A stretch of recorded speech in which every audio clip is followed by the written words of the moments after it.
ነገ የካቲት 27 መድኃኔዓለም ኢየሱስ ክርስቶስ ነው።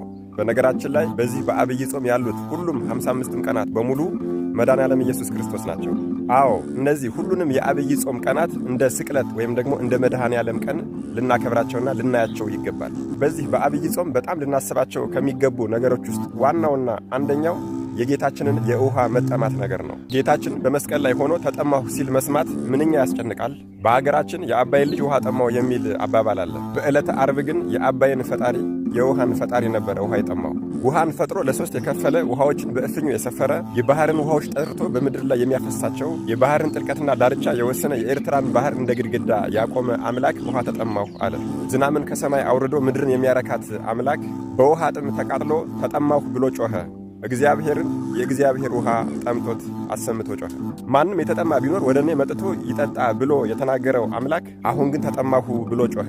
ስለ ሰው ልጅ ፍቅር ሲል እሱ ራሱ ውሃ ሆኖ ሳለ በውሃ ጥም ተሰቃየ።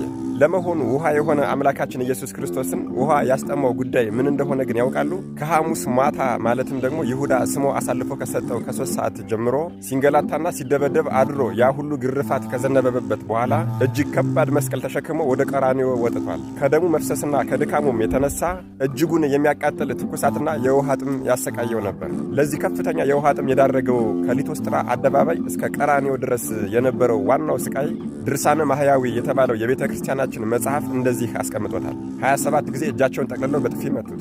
120 ጊዜ እጃቸውን ጨብጠው አፉን በጡጫ መቱት። 30 ጊዜ አስረው መስቀል አስይዘው እየጎተቱ በእግራቸው 7 ጊዜ ሆዱን፣ 7 ጊዜ ወገቡን፣ 347 ጊዜ ደረቱንና ሆዱን ረገጡት።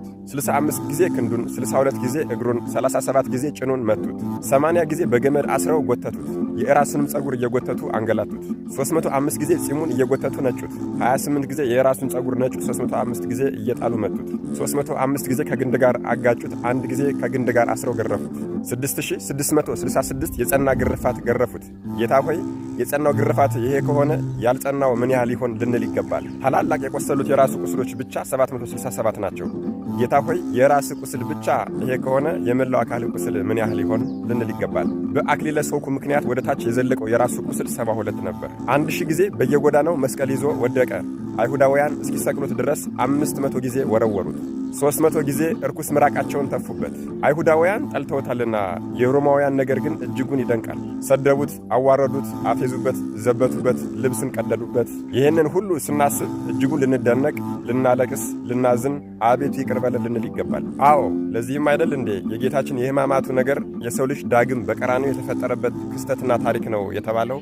አዎ እነዚህን መከራዎችና ስቃዮች ሕማማቶች እያሰበ አቡነ ዘበሰማያት ወይም ደግሞ አባታችሁ የሚለውን ጸሎት ያደረገ በእየቀኑ 1000 ነፍሳትን ከሲኦል ያወጣል የሚል ቃል ኪዳን መድኃኔዓለም ኢየሱስ ክርስቶስ ለሰው ልጆች ገብቷል። ምን ይሄ ብቻ የዓርብ ስቃዩን እያሰበ በመድኃኔዓለም ቀን ማለትም ደግሞ በ27 በ28 በ29ና በዚህ በአርባ ጾም ዝክር የዘከረ የእሳትን ባህር መሻገርና ነፍሳትን ከሲኦል ማውጣት ብቻ አይደለም በክርስቶስ ዘንድ ባለሟልነትን ያገኛል።